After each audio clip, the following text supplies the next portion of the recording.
Yo, it's SmallmouthCrush. Today's video is going to be all about crankbaits, specifically flat-sided crankbaits.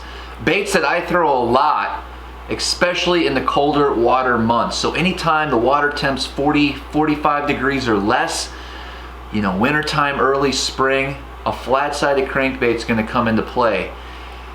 And there's a couple tips, couple tricks, couple different ways I doctor this flat side up to help me put more fish in the boat. I want to go over some of those tips and techniques today with you guys. That's all coming up.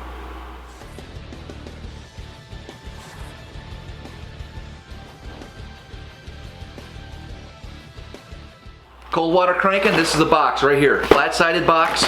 I mean, it's got Shad Raps, things like that. We're gonna get all into it. So if we open this up, you're gonna see a bunch of CP baits, okay? Flat-sided, balsa, you know, handmade crankbaits. We also got some bombers, some bomber flat A's in here. Of course, we got Shad Raps in various sizes. What is this, size 6, 6, 7s. Flicker shads. Flicker, there it is, right there. It's a really good walleye trolling bait that a lot of guys use up in Midwest, Wisconsin, where I'm from. But it's really good for largemouth as well, especially in those colder water temps. What else do we got here? We got a variety. I'm gonna break it all down, but I got some sunny, what are these, sunny A's? I don't even know. Sunny B's, Sunny B, Sunny Delight. A couple unique ones that I have not thrown yet. I'm just gonna throw it out there, but you know what? I like to experiment, try different things. This is a Megabass Sonic Side. Pretty cool bait. It's supposed to work. I mean, a tight wobble, that's what you're looking for this time of year. You want a tight wobble. As the water temp's warm, as we get over that 45 degree mark, you know, 50, mid 50 pre-spawn temperatures, you're gonna see me resort to a lot more of the, you know, Rapala, the DT6s, DT10s, bombers, different baits I like to throw. But specifically right now, we're gonna stick with this box during these colder months. But I'm gonna have to figure out a way to make some of these baits suspend, because that's really gonna be the key. So a couple things right away, because I don't want to confuse you. If you pick up a few flat-sided crankbaits, I don't suspend every single one that I own here. Okay, there's a time and a place when that water temp gets, you know, in the upper 40s, low 50s. Sometimes they don't want that bait. You don't have to work it. You don't have to worm it, if you will. You don't have to throw it and work it real slow and pause it. I mean, just a steady retrieve and a couple pops every once in a while. And sometimes you want that bait to slowly rise back up. So there is a time and place for this. I'm talking super cold water. We also got some of the suspending, and I'm not sure how good they're gonna actually suspend, but Shad Raps, suspending Shad Raps as well. We'll have to put them in the tank and see if they work, see if I have to make some adjustments. And then I got a couple different crazy ones in here. We're gonna go through all that. Let's get into it. So when you start throwing flat sides and Shad Raps and things like that, you have to understand that these are not heavy baits. You get a little wind blowing at you and trying to cast into the wind, or even with the wind, with a bait caster, you're gonna run into some problems. You're not gonna have an efficient far cast, you're not gonna hit your targets properly, and you're gonna get a lot of backlash. I would recommend throwing these flat sides, these Shad Raps, on a spinning rod. All right, here it is. This is what you're gonna want to throw a Shad Rap, what the heck is this, flicker shad? I'm losing my mind here. Balsa baits, anything that's gonna be extremely light, flat-sided, and just can catch the wind very easily, you're gonna wanna use a spinning rod. This spinning rod is a St. Croix Legend Extreme. This is a 7 foot 6 inches. I like it a little bit longer. You can get away with a 7-footer though. You don't have to get all crazy like that, but I just prefer a 7.6. And this is a really nice rod because it has such a, I don't know if you can see that. It's got the tip, yeah, it's got a real soft tip. You get the point, right? You can fling these crankbaits out there a long ways, especially, you know, it comes so much in handy. A lot of times you don't have a choice where, you know, how you're fishing a piece of structure, and sometimes you have to cast into the wind.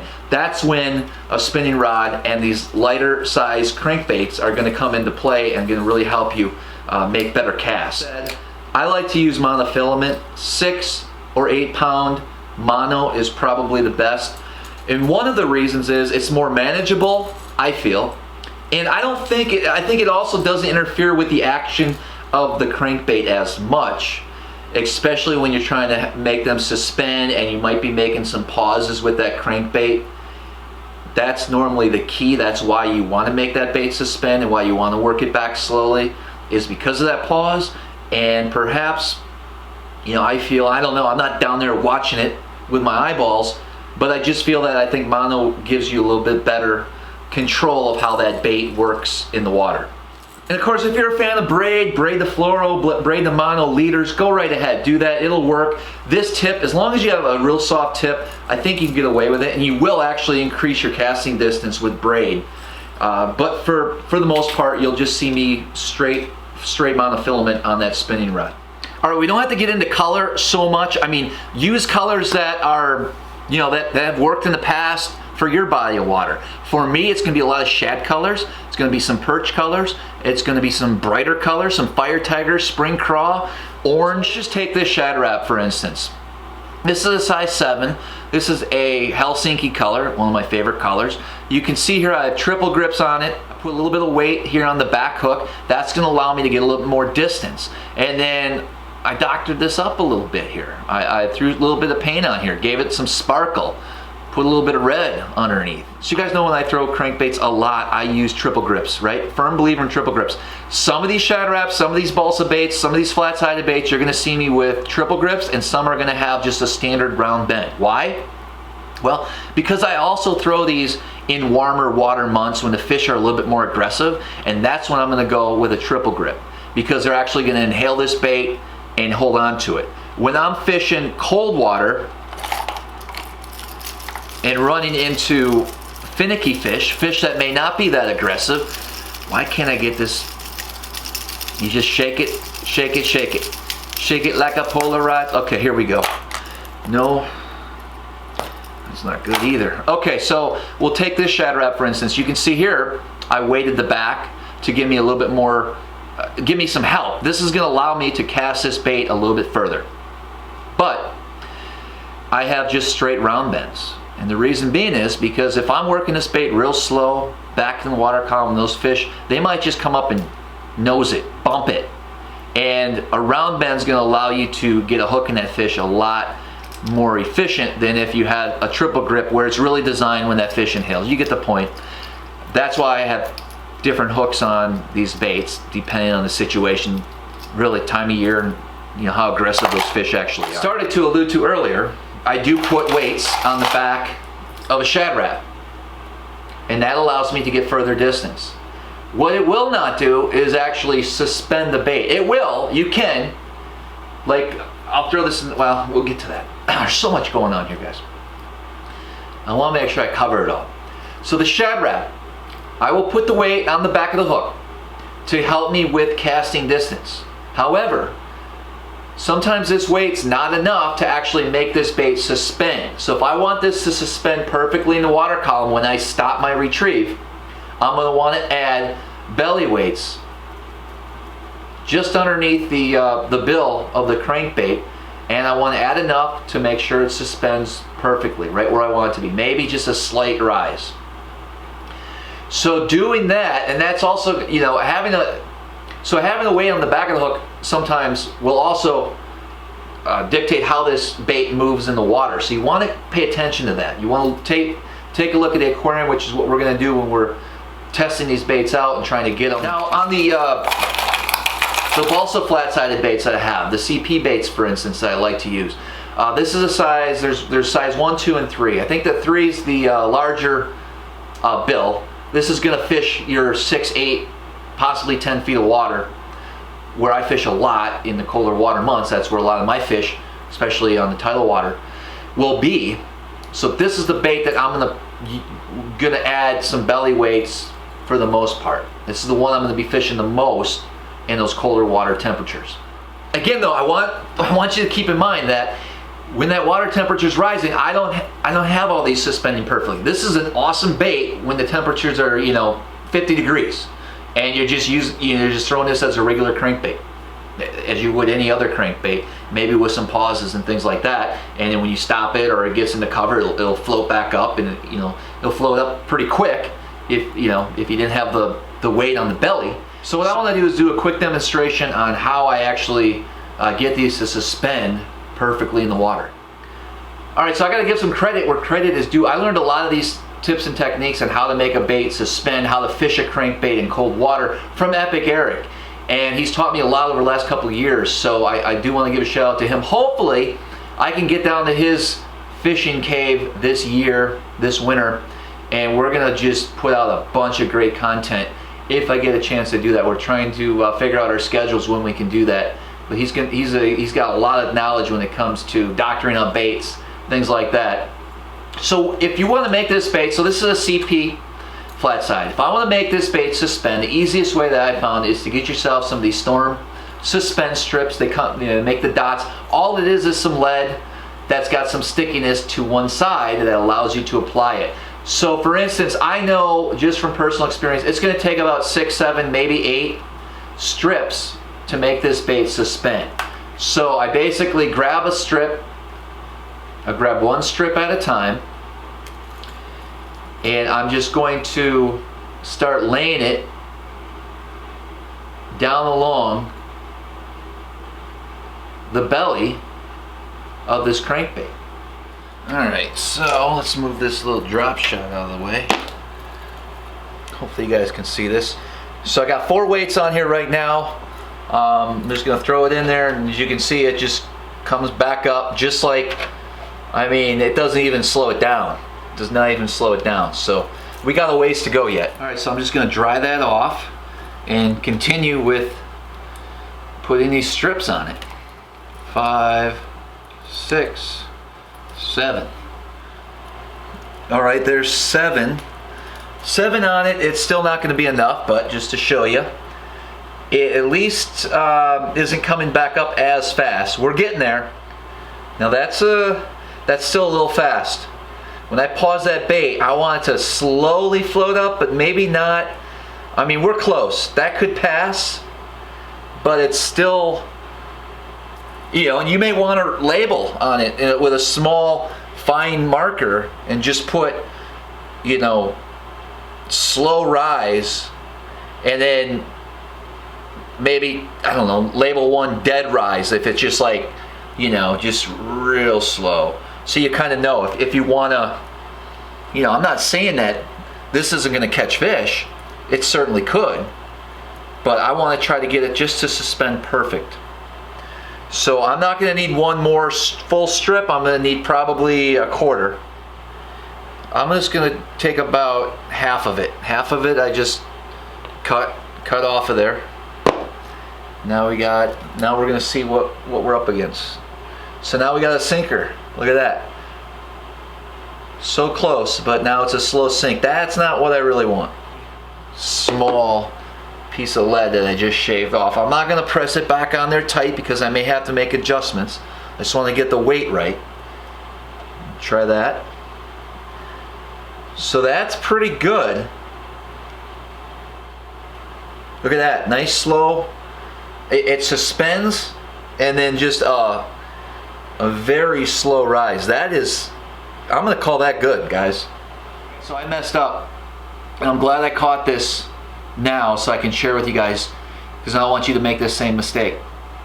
I got the weight right, but I got factory hooks, and for some reason a lot of crankbait companies like to obviously cut corners, which is a shame. You're paying a lot of good money for a nice custom handcrafted bait, and then they put just junky treble hooks on them, which is unfortunate, big time. So you do have to replace them, and I'm going to put round bends because I explained earlier, slowing it down, finessey cranking is going to require, oftentimes those fish are not going to be that aggressive, so I'm going to want a good round bend. So I'll grab a good round bend here. Alright, so we twist that hook on there. You can use a split ring, split pliers as well to do that. I just use my fingers normally, because I haven't found a split ring pliers that actually works that good. It was important for me to put these on and then test it again is because there's some different weight. I actually added weight to this bait with these new treble hooks. So we may have to shave off a little bit more lead. Let's find out. Yeah, see, so it just sinks to the bottom like a rock. So that's a good thing. I'm glad I caught that, because you don't want to, you know, this is important too when you guys, I do this, I'm going to link a video I did a while ago on jerk baits and making sure they suspend properly, and the importance of making sure you have the right hook that you're going to use when you're fishing. I'll link that in the description. You might want to take a look at that. So I'm going to shave off a little bit more lead, just a little. Still sinks. There we go. Come on, don't sink. Slowly float up. It's just, I want it to go this way slow. Man, what do we got to do here? There you go. That's almost like perfect suspend, but I want to make sure it comes up and not down when I pause it. And it is coming up. That's you almost can't get any better than that. That's almost perfect. I don't know how much I'm going to edit that out, but that took some time to get the weight perfect. It really did. Because I changed these hooks out and put heavier hooks, I ended up taking one full suspend strip and then taking off the next one almost to the end. So now that I have them on here, I know exactly how much weight is needed, and this bait's going to suspend perfect for me. Now I want to clean this area up. I mean, you can leave it like this, and these strips, once they form on here and you press them down, they're pretty good. But I want to take a pliers and kind of form it a little bit, and then I'm going to add a little bit of super glue around the lead as well to make sure it stays in place. You know, it took us long enough to figure out exactly how much weight. I don't want the weight falling off, you know, during the course of a day of fishing. And here's just something else. So the super glue I use is called Q-Bond. You can find it like on Amazon. Maybe it's in a retail store. I don't know, but this stuff is like industrial strength, super strong. You don't really want to get it on your fingers or anything else because it will stick and it'll be a mess if you do get it on your hands. But I find that this works really good for securing plastics, for securing, you know, the lead to my crankbaits, pretty much anything and everything. This is the stuff I like to use, and it's pretty quick drying. So I'm just going to add the super glue just along the edges, not putting too much where it drips down. Before we move on to the next step with this, I mean, this is fine, you could certainly use it, but I'm going to paint it up a little bit. I'm going to just let this dry and come back here in a little bit. Okay, got the super glue going. It's not coming off now. It's real good.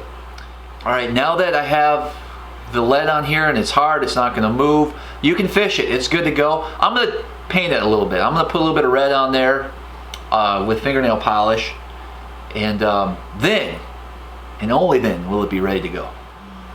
All right, so then I take a little bit of fingernail polish. Caught and it's dripping. Come on. And text messages are blowing up over here. Dang it. Fucking thing. Alright. Alright, so we take a little fingernail polish. I'm just going to dab it along there. I'm just using red. Ooh, dripping. Good, that was a save. Alright, so we put a little bit of red fingernail polish on there. I'm gonna finish it up with a little clear coat fingernail polish. Now don't get me wrong, if you go down to your local Target store and you decide to get into this and start buying fingernail polish, as a guy, you're gonna get some strange looks. In fact, last time I did this, I was on the phone with another guy, FaceTiming, and he's like, hey, pan over there, let me see that glitter. Is that fire engine red? You know what I mean. We got some crazy looks, but it is what it is. This is what you need to do. There's a lot of different options. You can use magic markers, you can do some other things too, but I found fingernail polish is the way to go. And I just drip this all over the place. Dang it. Clean up. Clean up in aisle 7. Clean up in aisle 7. All right, perfect. There it is. A suspending CP flat side. This will put some fish in the boat in colder water temperatures, I promise you that. All right, so I'm not gonna go through all the different crankbaits and you know how to make them suspend perfectly, but you can do the same thing with a Shad Rap. Just keep in mind, if you're gonna, you can make it so it suspends from behind, but I really like the bait to be positioned in the downward position when I stop it. If there's too much weight on the backside, sometimes the bait just, I don't think it sits naturally in the water. Just me, maybe. So I would highly suggest adding some belly weights, just like we did, maybe some dots to the Shad Rap, if that's what you're looking at doing. You know what? Here's a cool thing. While we got the cameras going and we got this supposedly suspending Shad Rap, let's see if it actually suspends true in the tank and see if we have to do anything to make this one work a little bit better. Let's see, right out of the box. Yeah, that's kind of a misleading advertisement on the package. Suspending Shad Rap. Come on, guys. Yeah, we got work to do with this too. Same thing, I'll put weight on there and then make sure it does what it's supposed to. Put a disclaimer here, meaning, yeah, in studio under controlled conditions, this thing did suspend perfectly. However, you know, I don't know what the water temp is in there. I guess if I wanted to get real serious and technical, I would have put a thermometer in there. But let's just say, for the sake of argument, it's 45 degrees. And I go out and I'm fishing in 33-degree water. I gotta believe that the density, I don't know much about the physics and how it all works, but that has to play a part in it as well. It may not be a drastic part, but I'm sure it affects it a little bit. So you may want to go out in, you know, in the bodies of water that you're fishing and see if it still does suspend perfectly or not. It would be interesting to see what it does at, you know, 30 degrees, 40, 45, 50, or even if it would make that big of a difference. But just want to keep that in mind. That could affect the way that bait suspends in the water. All right, final thoughts as we finish up this video. When you do get your Shad Raps, your flat-sided crankbaits, and you go out there and the water temps are a little bit cooler, and you know, keep in mind those fish might not be that aggressive. They could be very lethargic. They could be not really moving around. They're not going to want to chase. So you're going to want to throw that bait in areas that you feel are holding fish that time of year. And that varies, you know, depending on the body of water that you're fishing. But for me, I'm going to be looking for pilings, some rocks, some ledges, things like that. Areas where they're going to be wintering. And so I'm going to take that flat side, I'm going to take that suspending flat-sided crankbait, I'm going to make long casts with it to the target. I'm going to reel it down on my spinning reel, and then I'm going to worm it back. What do I mean by worming it back? So you're just basically, you're gonna move the rod tip, and then you're going to reel up slack. Move the rod tip, reel up slack. This bait is just tight wobble. It's going down there. It's down there where the fish are, and it's just move, stop. It's suspending or slowly rising. And if there's a fish there, that could trigger a bite. That's when they're going to bite. So you just work it real slow. You know, medium, slow medium retrieve. You might want to work it a little bit faster and pause it. Work it a little faster and pause it. You just want to experiment. And it's going to change. It's going to change based on the conditions for that day. The next day you can go out there and you might have to do a medium retrieve with that bait. Worming it may not work. So there's so many variables that go into it, but I promise you it is an effective way to put winter and early spring fish in the boat. Hey, I hope you learned a thing or two about flat-sided crankbaits. Let me know in the comments below. If you haven't subscribed, please do so. And as always, until next time, we'll see you guys on the water.